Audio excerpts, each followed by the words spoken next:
Hello, welcome to KV Globe. आज हम 13 जुलाई 2022 का करंट अफेयर डिस्कस करेंगे। उससे पहले कल की क्लास का एक बार रिवीजन कर लेते हैं, जो कि कल क्वेश्चंस डिटेल में डिस्कस किए थे। क्वेश्चन था 36वें राष्ट्रीय खेल किस राज्य में सितंबर से 10 अक्टूबर तक होंगे? तो ये गुजरात में होंगे। देश में 13 एक्सप्रेसवे बनाने वाला पहला राज्य कौन बना है? तो ये उत्तर प्रदेश में बनाया गया है, तो ये उत्तर प्रदेश बना है। पीएनबी ने किसके साथ पीएनबी रक्षक प्लस योजना के लिए समझौता ज्ञापन पर हस्ताक्षर किए हैं? तो पीएनबी ने जो एमओयू साइन किया है वो भारतीय वायुसेना के साथ किया है, इंडियन एयरफोर्स। राष्ट्रीय ध्वज की बिक्री के लिए लागू जीएसटी दर कितनी है? तो जो पॉलिएस्टर या बुने हुए जो भी राष्ट्रीय ध्वज बेचे जाएंगे उनमें 0% की अब जीएसटी है, जीएसटी लागू नहीं है उन पे।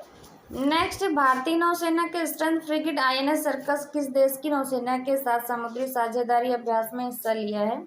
तो उसने सूडान के साथ लिया है। चीन ने किस देश के साथ संघाई तट पर सी गार्डियंस 2 नौसैनिक अभ्यास शुरू किया है? तो पाकिस्तान के साथ किया है। भारत के जीएमआर समूह ने किस देश के मेडन में अंतर्राष्ट्रीय हवाई अड्डे का संचालन शुरू किया है? तो ये इंडोनेशिया में शुरू किया है। हाल ही में पीएम मोदी ने राष्ट्रीय प्रतीक अशोक स्तंभ का अनावरण कहाँ किया है? तो दिल्ली में जो न्यू पार्लियामेंट बिल्डिंग है उसकी छत पर किया है, वहां पर स्थापित की गई है ये प्रतिमा। किस बैंक और भारतीय वायुसेना के बीच रक्षा वेतन पैकेज योजना के लिए समझौता हुआ है? तो स्टेट बैंक ऑफ इंडिया के साथ हुआ है। हाल ही में लगातार 13 टी20 मैच जीतने वाले पहले भारतीय कैप्टन कौन बने हैं? तो ये रोहित शर्मा बने हैं। नेपाल ने हाल ही में पहली बार किस देश को सीमेंट का निर्यात शुरू किया है? तो नेपाल ने जो सीमेंट का निर्यात शुरू किया है भारत को किया है। ये थे कल की क्लास के क्वेश्चंस जो कि हमने डिटेल में कल डिस्कस किए थे। अगर आपको डिटेल में क्वेश्चंस पढ़ने हैं तो कल की क्लास देख लीजिए, लिंक नीचे डिस्क्रिप्शन में दिया हुआ है कल की क्लास का। पीडीएफ के लिए हमारा टेलीग्राम चैनल है केवी ग्लोब स्टडी ऑफिशियल, वो ज्वाइन कर लीजिए। वहाँ पर आपको फ्री पीडीएफ शेयर की जाती है, पीडीएफ का कोई चार्ज नहीं है। अभी आपकी 30 जून तक की शेयर कर दी गई है। अब हम आज के करंट अफेयर स्टार्ट करते हैं। पहला क्वेश्चन है, हाल ही में खबरों में रहा सिंगलीला नेशनल पार्क किस राज्य में स्थित है? तो ये जो सिंगलीला नेशनल पार्क है ये पश्चिम बंगाल में स्थित है, तो इसका सही आंसर हो जाएगा ऑप्शन बी, पश्चिम बंगाल, वेस्ट बंगाल। पश्चिम बंगाल में जो स्थित है सिंगलीला नेशनल पार्क, इसने 5 साल की अवधि में लगभग 20 लाल पांडा को रिहा करने का कार्यक्रम शुरू किया है। 20 लाल पांडा रिहा किए जाएंगे 5 साल में। पश्चिम बंगाल के पंजा नायडू हिमालयन जूलॉजिकल पार्क ने 20 लाल पांडा को जंगलों में छोड़ने के लिए कार्यक्रम शुरू किया है। नेक्स्ट, भगवानी देवी जो कि 94 साल की हैं, फिनलैंड में 100 मीटर स्प्रिंट में कौन सा पदक जीता है इन्होंने? तो जो 94 साल की भगवानी देवी है इन्होंने स्वर्ण पदक जीता है। कहाँ पर जीता है? तो ये फिनलैंड में जीता है। कितने मीटर की स्प्रिंट में? तो इन्होंने 100 मीटर की स्प्रिंट में जीता है। इसका सही आंसर हो जाएगा ऑप्शन है स्वर्ण पदक। भगवानी देवी डागर ने विश्व मास्टर्स एथलेटिक्स चैंपियनशिप में जीता है फिनलैंड के टाम्परे में 100 मीटर स्प्रिंट में। उन्होंने 24.74 सेकंड के समय के साथ स्वर्ण में अपना पहला स्थान हासिल किया है गोल्ड मेडल में। और शॉटपुट में कांस्य पदक अपने नाम किया। शॉटपुट में उन्होंने ब्रॉन्ज मेडल भी जीता है। 35 साल और उससे अधिक उम्र के प्रतियोगियों के लिए world masters athletics championship track और फील्ड के खेल में आयोजित एक प्रतियोगिता है, यानी कि ये प्रतियोगिता 35 साल या उससे अधिक उम्र वालों के लिए है। उसमें इन्होंने गोल्ड मेडल जीता है और जो शॉटपुट में इन्होंने ब्रॉन्ज मेडल जीता है और उसमें एथलेटिक्स चैंपियनशिप में गोल्ड मेडल जीता है। नेक्स्ट, भारत ने किस शहर में सबसे लंबा डबल डेकर फ्लाईओवर बनाने का रिकॉर्ड बनाया है? तो भारत ने जो सबसे लंबा डबल डेकर फ्लाईओवर बनाया है तो किस शहर में बनाया है? नागपुर में बनाया है। इसका सही आंसर हो जाएगा option D, Nagpur. In Nagpur India has built the longest double decker flyover and set a record. भारतीय राष्ट्रीय राजमार्ग प्राधिकरण यानी कि एनएचएआई और महाराष्ट्र मेट्रो ने ये 3.14 किलोमीटर की लंबाई के साथ बनाया है और ये विश्व रिकॉर्ड भी हासिल किया है इन्होंने। इसके साथ ही हाईवे फ्लाईओवर और मेट्रो रेल के साथ सबसे लंबा वायडक्ट सिंगल कॉलम पियर्स पर ये समर्थित है। डबल डेकर वायडक्ट पर निर्मित अधिकतम मेट्रो स्टेशनों को एशिया बुक ऑफ रिकॉर्ड्स और इंडिया बुक ऑफ रिकॉर्ड्स द्वारा मान्यता प्राप्त है। नेक्स्ट, कौन सा राज्य बचपन शिक्षा कार्यक्रमों में 300 करोड़ का निवेश करेगा? तो ये राज्य मेघालय। इसका सही आंसर हो जाएगा ऑप्शन है मेघालय। मेघालय के मुख्यमंत्री कॉनरैड के संगमा। इनकी सरकार ने घोषणा की है कि सरकार ने प्रारंभिक बचपन शिक्षा कार्यक्रमों में निवेश करने के लिए बाहरी सहायता प्राप्त परियोजनाओं से 300 करोड़ रुपए निर्धारित किए हैं। इस योजना के लिए डीईआरटी के निर्माण पर अनुमानित 8.33 करोड़ रुपए खर्च किए गए हैं।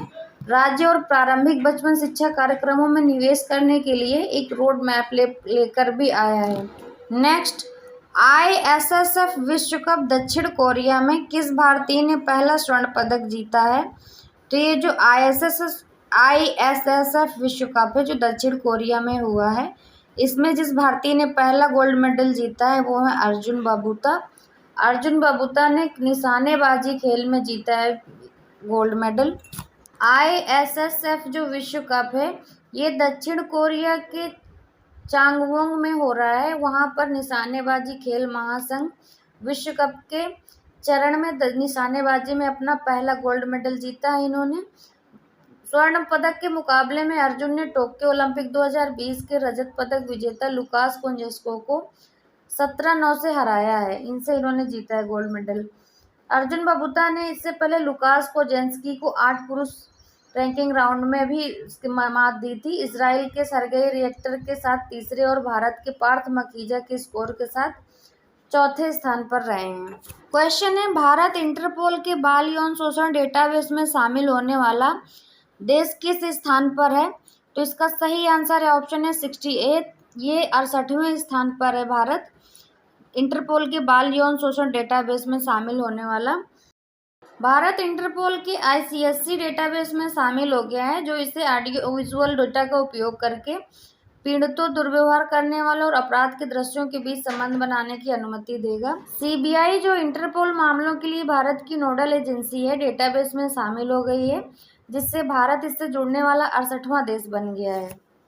नेक्स्ट, कानागनअल्ली जो हाल ही में खबरों में रहा है, किस राज्य या केंद्र शासित प्रदेश में स्थित है? ये एक प्राचीन बौद्ध स्थल है, तो कहाँ पर स्थित है? तो इसका सही आंसर हो जाएगा ऑप्शन डी कर्नाटक। ये कर्नाटक में स्थित है।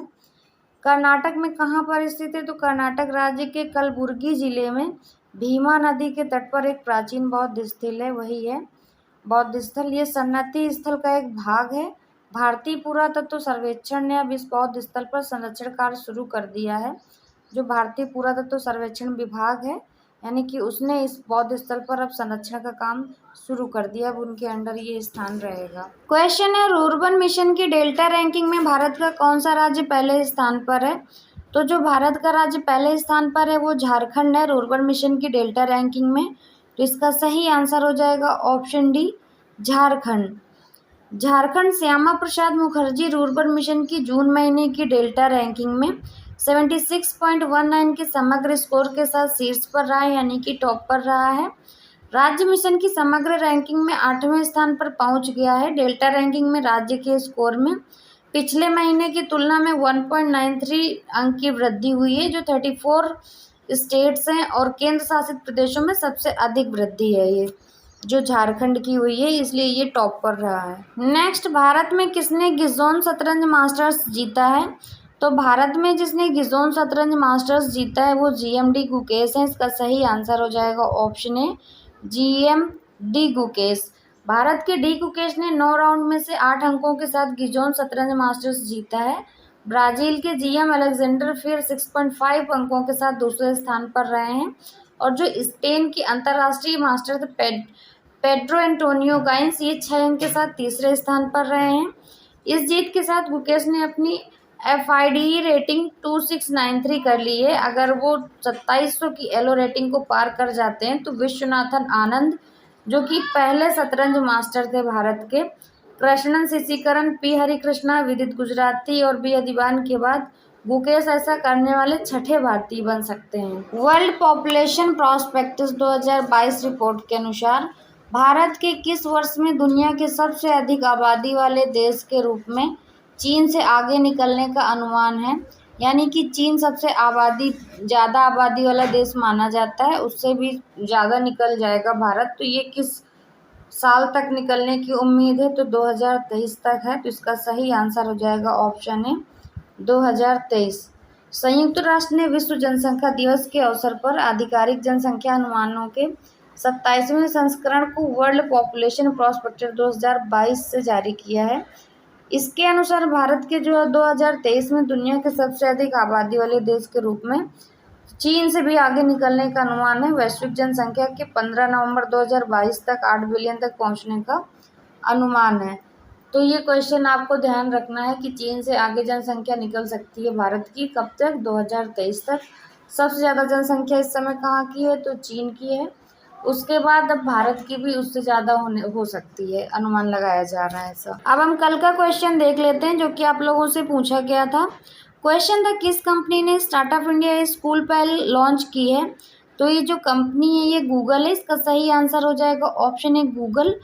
तो इसका आंसर जिन लोगों ने दिया है उनके नाम है हिमांशु राजपूत, रंजन कुमार दास, पीहू साहू, अभिषेक पासवान, तारा, मोहिनी जायसवाल, बिरजू कुमार, समरप्रीत सिंह, अकबर अली खान, इंदु कुमारी, ज्योति बोरिया, अनिल राही, मुकेश मीना। इन सब लोगों ने इस क्वेश्चन का एकदम सही आंसर दिया है।